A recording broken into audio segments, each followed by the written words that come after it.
Damai sejahtera Allah yang melampaui segala akal, itulah yang memelihara hati dan pikiran ibu bapak saudara sekalian di dalam Kristus Yesus Tuhan kita yang hidup. Amin.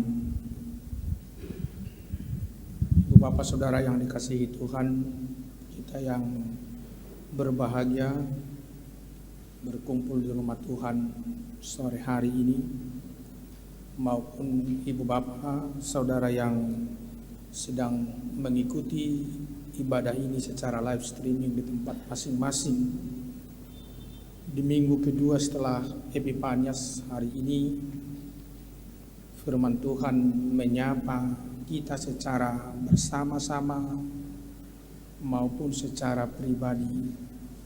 Saya membacakannya tertulis dalam kitab Mazmur pasal 36 ayat 6 sampai ayat 11 mengatakan, Ya Tuhan, kasih-Mu sampai ke langit, setia-Mu sampai ke awan. Keadilan-Mu adalah seperti gunung-gunung Allah. Hukum-Mu bagaikan samudra raya yang hebat. Manusia dan hewan Kau selamatkan, ya Tuhan. Betapa berharganya kasih setia-Mu, ya Allah. Anak-anak manusia berlindung dalam naungan sayap-Mu. Mereka mengenyangkan dirinya dengan lemak di rumah-Mu. Engkau memberi mereka minum dari sungai kesenangan-Mu. Sebab padamu ada sumber hayat, di dalam terang-Mu kami melihat terang. Lanjutkanlah kasih setia-Mu bagi orang yang mengenal Engkau, dan keadilan-Mu bagi orang yang tulus hati. Demikian pembacaan firman Tuhan. Tuhan adalah kasih dan setia. Ibu bapak saudara yang dikasihi oleh Tuhan, berbicara kasih, berbicara kehidupan. Sekalipun memang ada beberapa istilah yang dapat menggambarkan hubungan kasih itu di tengah kehidupan manusia. Mungkin ibu bapak juga sudah tahu, ada yang disebut kasih filia, ada yang disebut kasih storge, ada yang disebut kasih eros, yaitu kasih yang menggambarkan hubungan anggota keluarga, menggambarkan hubungan sesama sahabat, dan menggambarkan hubungan muda-mudi atau eros itu. Dan ternyata hubungan kasih itu harus diikat dengan kasih yang dimiliki oleh Allah. Kasih yang tidak menuntut, tapi kasih yang berkorban. Kasih yang memenuhi hidup manusia, bahkan seluruh ciptaan. Itu yang kita kenal dengan kasih agape. Kasih agape. Yang mau dibukakan sesuai dengan topik minggu ini, Tuhan adalah kasih dan setia. Tuhan adalah kasih dan setia. Pemazmur telah mengingatkan sejak awal bahwa ada dua sisi hidup yang bertolak belakang di tengah kehidupan manusia. Ada dua sisi perilaku dan sikap yang sangat kontras, bahkan berlawanan di tengah kehidupan manusia, yaitu sikap kefasikan atau jahat yang bertolak belakang dengan sikap atau perilaku jujur.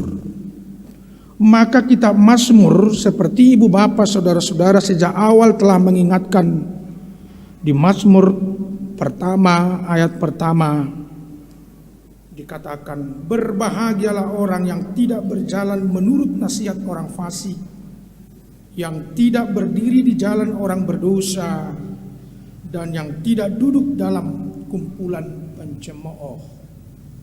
Jadi di situ jelas perbedaan orang yang jujur dan orang yang fasik. Tetapi yang kesukaannya ialah Taurat Tuhan, dan yang merenungkan Taurat itu siang dan malam. Jadi sepertinya ini menjadi pergumulan yang sangat mendasar dalam kehidupan pemazmur, di mana dia melihat ada kekuatan yang sangat-sangat besar, ada kejahatan yang sangat-sangat besar, yaitu dari sikap hidup orang fasik yang mencoba mencederai kehidupan bumi dunia. Maka perlu diingatkan bahwa hal itu adalah terbatas adanya. Sehingga di akhir Mazmur atau 150 dikatakan, supaya setiap yang bernapas memuliakan Tuhan. Jadi pada gilirannya kefasikan akan hancur, kejahatan itu tidaklah abadi, maka dikatakan biarlah segala yang bernapas memuji Tuhan. Haleluya. Itu ditutup dalam Mazmur 150. Kembali kita ke nats hari ini. Sebelum membaca atau seruan dari seorang pemazmur yang mengatakan, ya Tuhan, kasih-Mu sampai ke langit, setiamu sampai ke awan. Ternyata dalam ayat pertama sampai ayat kelima, di situ telah dibuka perilaku orang jahat dan rencana hidupnya. Bahwa di sana ada sikap orang jahat yang di dalam lubuk hatinya. Dikatakan demikian, dosa bertutur di lubuk hati orang fasik, rasa takut kepada Allah tidak ada pada orang itu, sebab ia membujuk dirinya sampai orang mendapati kesalahannya dan membencinya. Wah, ini dia ciri-ciri orang fasik itu. Perkataan dari mulutnya ialah kejahatan dan tipu daya. Ia berhenti berlaku bijaksana dan berbuat baik. Kejahatan dirancangnya di tempat tidurnya. Coba kita bayangkan ibu bapak saudara-saudara, apa yang kita lakukan setiap hari mulai pagi sampai sore, sepanjang kita terjaga atau terbangun, pasti itu sudah kita pikirkan di tempat tidur kita. Bahkan mungkin sudah kita doakan. Jadi katanya kejahatan dirancangnya di tempat tidurnya. Dan ia menempatkan dirinya di jalan yang tidak baik. Apa yang jahat tidak ditolaknya. Ini posisi yang menjadi pokok perhatian dari pemazmur. Menjadi pertanyaan, bagaimana dunia ini jikalau dipenuhi hanya oleh orang jahat atau orang fasik?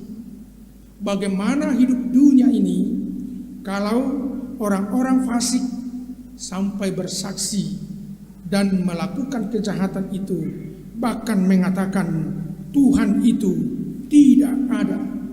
Tuhan itu tidak ada. Ini juga menjadi pertanyaan bagi kita.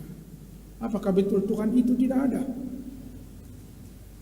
Apakah Tuhan itu memang tidak melihat hidup manusia kalau dia ada? Dalam Mazmur 14 ayat pertama dikatakan begini, ibu bapak saudara-saudara.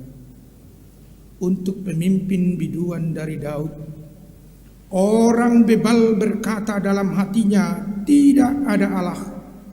Busuk dan jijik perbuatan mereka, tidak ada yang berbuat baik.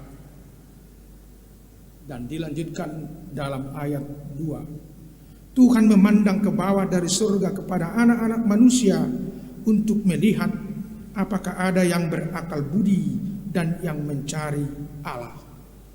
Wah, ini dia sangat luar biasa ibu bapak. Orang bebal berkata dalam hatinya, tidak ada Allah. Jadi berarti ini ateis. Orang bebal itu termasuk, orang fasik itu termasuk dalam golongan ateis. Kita tahu ateis itu tidak percaya Tuhan. Dan ternyata ada juga golongan ateis yang hanya tidak percaya Tuhan. Golongan yang mendasar yang kedua katakan orang ateis yang pertama tidak percaya ada Tuhan. Yang kedua, orang ateis, orang yang benar-benar percaya bahwa Tuhan itu tidak ada. Artinya dia sudah memiliki spiritual dalam arti yang negatif, bahwa Tuhan itu tidak ada. Benar-benar dia percaya Tuhan itu tidak ada. Jadi dalam Nats atau kitab Pemazmur diingatkan bagaimana orang-orang yang jahat, orang-orang yang fasik itu jangan diikuti. Ternyata ibu bapak saudara-saudara, Pemazmur sendiri pernah goyang dia. Goyang ketika melihat orang-orang yang berbuat jahat hidupnya baik. Goyang ketika melihat orang-orang yang tidak mengenal Tuhan hidupnya sangat berkelimpahan. Ini pernah terjadi. Maka pernah diingatkan dalam Mazmur 37. Ini gampang diingat ibu bapak, nanti boleh dibaca di rumah. Dan Mazmur 73. Mazmur 37 dikatakan, jangan marah karena orang yang berbuat jahat. Jangan iri hati kepada orang yang berbuat curang. Sebab mereka segera lisut seperti rumput dan layu seperti tumbuh-tumbuhan hijau. Percayalah kepada Tuhan dan lakukanlah yang baik. Diamlah di negeri dan berlakulah setia. Itu di Mazmur 37 ayat pertama sampai ayat yang ketiga. Di Mazmur 73 dikatakan demikian. Sesungguhnya Allah itu baik bagi mereka yang tulus hatinya, bagi mereka yang bersih hatinya. Di ayat 2 pengakuan pemazmur. Tetapi aku sedikit lagi maka kakiku terpeleset, nyaris aku tergelincir, sebab aku cemburu kepada pembual-pembual. Kalau aku melihat kemujuran orang-orang fasik, sebab kesakitan tidak ada pada mereka, sehat dan gemuk tubuh mereka. Mereka tidak mengalami kesusahan manusia, dan mereka tidak kena tulah seperti orang lain. Sebab itu mereka berkalungkan kecongkakan dan berpakaian kekerasan.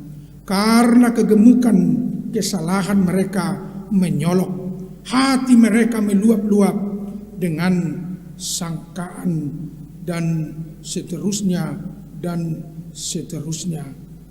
Jadi sempat pemazmur melihat itu.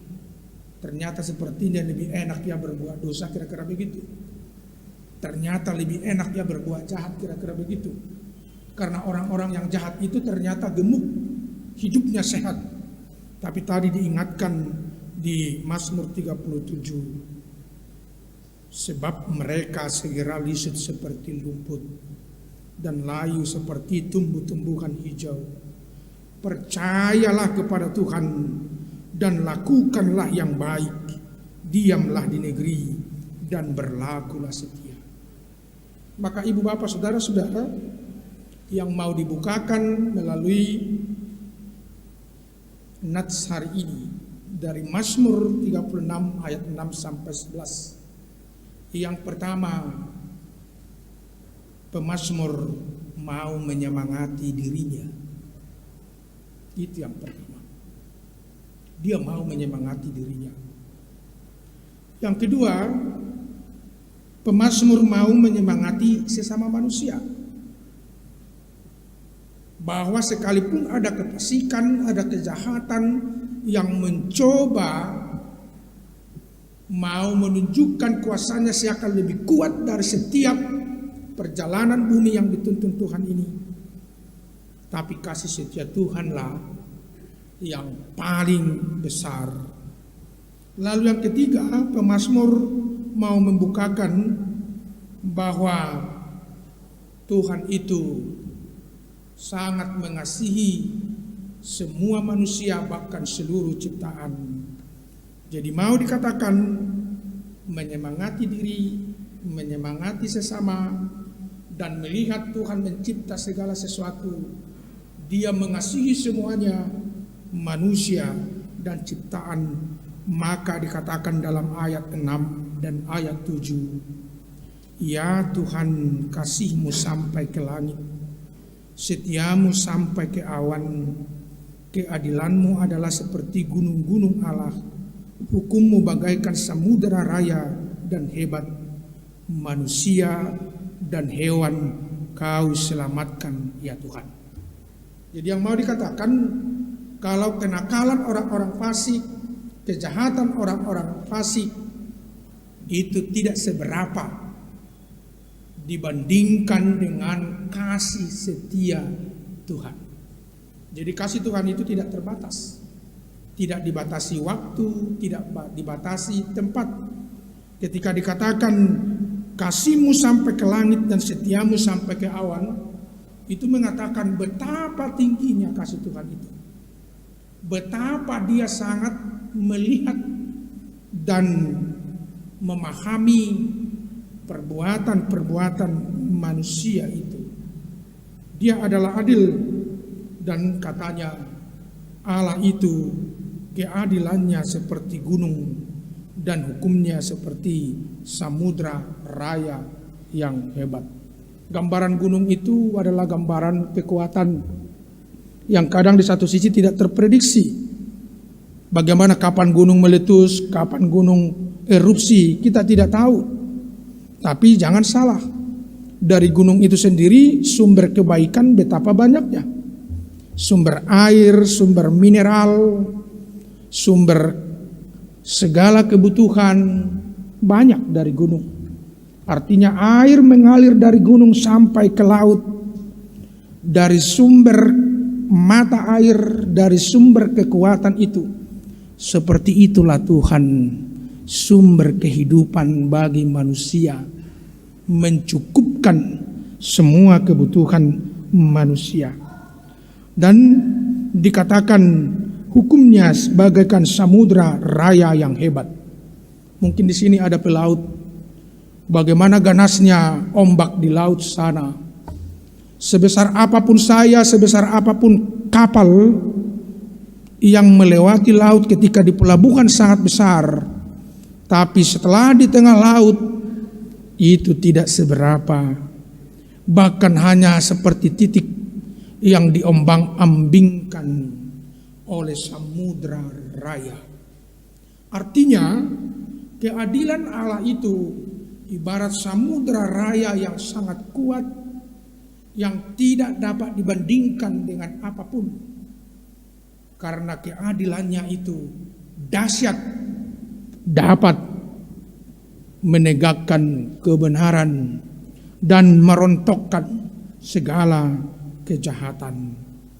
Disebutkan dalam nats ini gunung dan samudra. Bahkan dikatakan manusia dan hewan Kau selamatkan ya Tuhan. Jadi Tuhan mengasihi manusia, mengasihi ibu bapa, mengasihi saya, dan mengasihi seluruh ciptaan ini. Ini menjadi jawaban bagi orang fasik, bagi orang jahat. Bagaimana kamu mau membatasi diri, mau membatasi, mau menghempang, mau menyediakan kehidupan yang diberikan Tuhan, kira-kira begitu. Tuhan itu sendiri memiliki cinta kasih dan sumber kehidupan bagi seluruh ciptaan dan bagi manusia. Lalu yang berikut, Allah yang adalah kasih, yang memiliki keadilan seperti gunung dan hukumnya seperti samudra raya itu, disebutkan Dia adalah setia. Maka pemazmur mengatakan, betapa berharganya kasih setiamu ya Allah. anak-anak manusia berlindung dalam naungan sayap-Mu. Di sini ada istilah sayap. Apakah Tuhan itu bersayap? Ini hanya gambaran sebenarnya. Mungkin ibu bapak pernah melihat induk ayam, dan ini menjadi masuk ke penggembalaan juga. Bagaimana induk ayam ketika memiliki anak, ketika ada bahaya atau ketika elang datang, dia langsung melindungi anaknya supaya tidak mengalami bahaya. Dan di tengah malam ketika ada cuaca yang kurang baik, dan ketika mau tidur, anak-anaknya ditempatkan di bawah sayapnya. Sekalipun memang saya pernah bertanya kepada seorang pendeta tua, kenapa disebut gembala, menggembalakan, dan dihubungkan dengan dunia hewan atau peliharaan. Karena memang dari situ ada gambaran kesetiaan, gambaran kesungguhan. Jadi katanya ketika manusia itu dirangkul oleh Tuhan, gambarannya sama juga kadang seperti induk ayam itu dirangkul, tapi ada aja anaknya yang keluar keluar sampai ke kepalanya, dan bahkan buang air besar dan buang air kecil di kepala induknya. Bukan tidak mungkin demikian manusia, gambaran manusia yang fasik, yang sudah dirangkul oleh Tuhan benar-benar, yang sudah dikasihi di dalam Yesus Kristus, tapi kemauan, kefasikan dan kejahatan itu hanya melakukan kehendaknya semata. Ini bisa terjadi. Dan ada juga gambaran yang agak lucu ibu bapak, gambaran dari gembala atau marmahani itu. Dalam menggembalakan itu bisa jadi gembala menyuruh ke A, tapi yang digembalakan ke kiri. Jadi maaf, ini gambaran kalau di Hitan Pinahalubu. Maaf, ini hanya gambaran.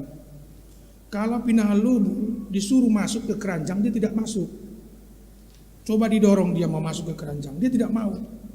Dia akan mundur. Bagaimana supaya dia gampang masuk ke keranjang? Tarik ekornya. Taruh keranjang di depan, tarik ekornya, dia akan melejit masuk ke situ. Jadi dia melakukan yang berbeda dengan yang diharapkan. Dia melakukan berbeda dari yang diharapkan. Dan gambaran yang ketiga yang diberikan waktu itu saya sampai, begitu. Kalau menggembalakan kuda beda lagi. Jangan pernah menaiki kuda sebelum kamu memandikannya dengan baik. Kamu pasti akan ditendang keras, katanya. Di situ harus ada ilmu pendekatan, harus ada ilmu persuasif, peduli. Jadi sekali lagi bukan mau digambarkan seperti ciptaan-ciptaan lain dalam penggembalaan itu, tapi sifat dan perilaku, kepatuhan, ketulusan itu yang mau dibukakan. Tuhan adalah gembala kita. Dia yang menunjukkan rumput yang hijau. Dia yang menuntun kita ke air yang tenang. Dan dia yang melindungi kita dari si jahat. Apakah kita masih tetap memilih jalan orang fasik itu? Padahal di minggu kedua Epifanias ini dikatakan Tuhan adalah kasih dan setia.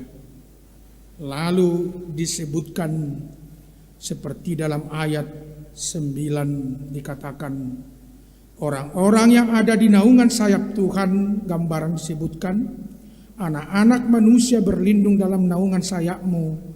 Mereka mengenyangkan dirinya dengan lemak di rumah-Mu. Engkau memberi mereka minum dari sungai kesenangan-Mu. Artinya apa? Orang-orang yang selalu menyerahkan dirinya, hidupnya kepada Tuhan.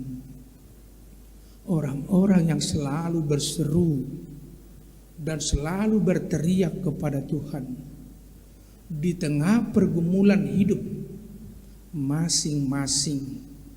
Mungkin ada pergumulan di keluarga, ada pergumulan pribadi, ada pergumulan di tempat kerja, ada pergumulan secara ekonomi, ada pergumulan kita alami bersama-sama seperti pandemi COVID atau Omikron sekarang. Kita mau diingatkan, siapapun yang mau berlindung kepada Tuhan dan selalu mencari kasih setia Tuhan, mereka akan menerima kecukupan jasmani maupun rohani. Mereka mengenangkan dirinya dengan lemak di rumahmu, engkau memberi mereka minum dari sungai kesenanganmu. Siapa yang tidak senang begini ya Ibu Bapak? Saya senang. Kalau dikatakan Tuhan itu ada bersama kita, Tuhan itu memberikan kecukupan, Tuhan itu melindungi kita. Luar biasa. Tuhan itu memberikan semangat hidup. Bagaimana pemazmur mengatakan itu semua? Pernyataan terakhir itu pengakuan yang layak juga kita renungkan. Sebab padamu ada sumber hayat, di dalam terangmu kami melihat terang. Jadi di dalam Tuhan saja ada sumber hayat, sumber kehidupan. Dan di dalam terang Tuhan kita melihat terang. Coba kita bandingkan kalau terang di dunia ini saja, di ruang gelap yang sangat gelap, kalau ada terang sekecil lilin satu, itu akan kelihatan sangat amat. Dan itu tidak terbandingkan dengan terang yang diberikan Tuhan. Seperti terang yang diberikan pada pagi sampai sore hari, kita dapat melihat seluruh ciptaan Tuhan, kita dapat melihat jalan-jalan yang kita lewati, kita dapat melihat saudara-saudara yang ada di sekitar kita. Dapat melihat artinya mengerti dan mungkin juga sampai mengasihi mereka. Jadi tidak hanya dipelototi, ketika kita melihat ciptaan Tuhan, kita juga memuliakan Tuhan dan mengasihinya. Ketika kita melihat sesama saudara dengan terang Tuhan, sekali lagi kita tidak hanya memelototi begini saja, tapi kita tergerak untuk mengasihi, menghargai mereka. Jadi orang-orang yang mengandalkan Tuhan dan menjadikan Tuhan itu sumber hayat dan sumber terang akan merasakan lindungannya seperti pemazmur ini. Maka yang terakhir, ini juga bagian dari hidup kita. Seperti pemazmur yang berserah kepada Tuhan, seperti pemazmur yang sempat ragu itu, mungkin kita pun sempat mengalami hal yang sama, ragu, tapi firman-Nya hari ini mengingatkan, tidak sia-sia siapapun di antara ibu bapa, di antara kita yang selalu berseru, yang selalu berlindung, yang selalu berserah kepada Tuhan. Maka baiklah kita sama-sama berseru seperti pemazmur di ayat yang terakhir. Lanjutkanlah kasih setiamu bagi orang yang mengenal Engkau, dan keadilanmu bagi orang yang tulus hati. Ini permohonan pemazmur, dan ini menjadi permohonan kita juga sekarang ibu bapak saudara-saudara, supaya di tengah perjalanan hidup kita yang telah memasuki tahun 2022 ini, dalam 16 hari telah berjalan, untuk melanjutkan itu, baiklah kita selalu meminta kepada Tuhan dan mengatakan, lanjutkanlah kasih setiamu bagi orang yang mengenal Engkau, dan keadilanmu bagi orang yang tulus hati. Berarti syaratnya mengenal Tuhan dan tulus hati. Kalau kita sudah ada di posisi demikian, maka sekarang kita layak mengatakan seperti pemazmur, ini yang kita bawa ke rumah kita masing-masing, ke tempat kerja masing-masing, ke tempat pergumulan masing-masing, seberat apapun dan kemanapun kita melangkah. Karena Tuhan adalah kasih dan setia, maka kita sama-sama mengatakan, mari Ibu Bapa, kita sama-sama membaca ayat 11. Lanjutkanlah kasih setiamu bagi orang yang mengenal Engkau, dan keadilanmu bagi orang yang tulus hati. Tuhan memberkati Ibu Bapa, saudara-saudara. Tuhan menyertai dalam kasih setianya dan memberikan keadilannya dalam setiap pergumulanmu, dalam setiap langkahmu, dalam setiap harapanmu. Amin.